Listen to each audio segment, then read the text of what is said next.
I'm Dana Cowin, and I am the founder of Progressive Hedonist, and I'm fighting climate change through food and joy. I came to Roots this year to revel in the incredible conversation, visit the garden that I have heard about for so many years, and am ecstatic to be here to experience. Progressive Hedonist aims to disabuse people of the notion that there is nothing that they can do to affect climate and the future. People feel this sense of doom and paralysis, and that means they do nothing. There's so much joy in just these small actions.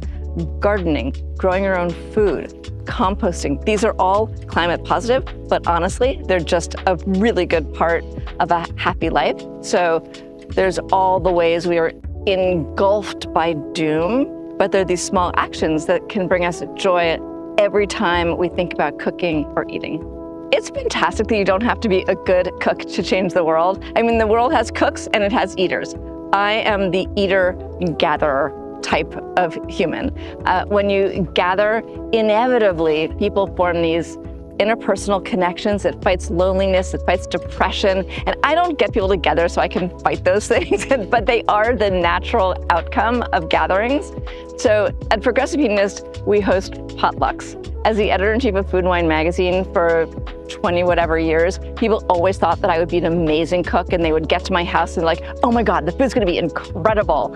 And I felt that pressure every single time I entertained, and it wasn't really fun.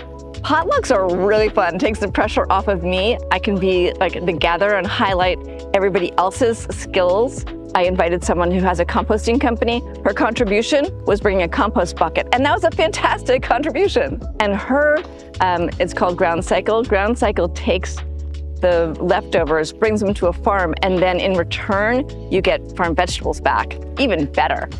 I spent a beautiful car ride with Matt, who's the founder of Rethink Food, and seeing how he is bringing money into communities, supporting restaurants to feed the community. When I think about all the things I'm learning here, it's expansive. It's from the ground to the sky. So often people are confused about the words regenerative, they're confused about the words organic. What I think isn't confusing to people and is at the core of what's happening here at this conference is that we want to give back more than we take. And that's probably what I hope to get out of this more than anything else, that I could give back and meet people where we can work together and make a greater impact than any of us could individually, or that any of us could if all we were doing was taking.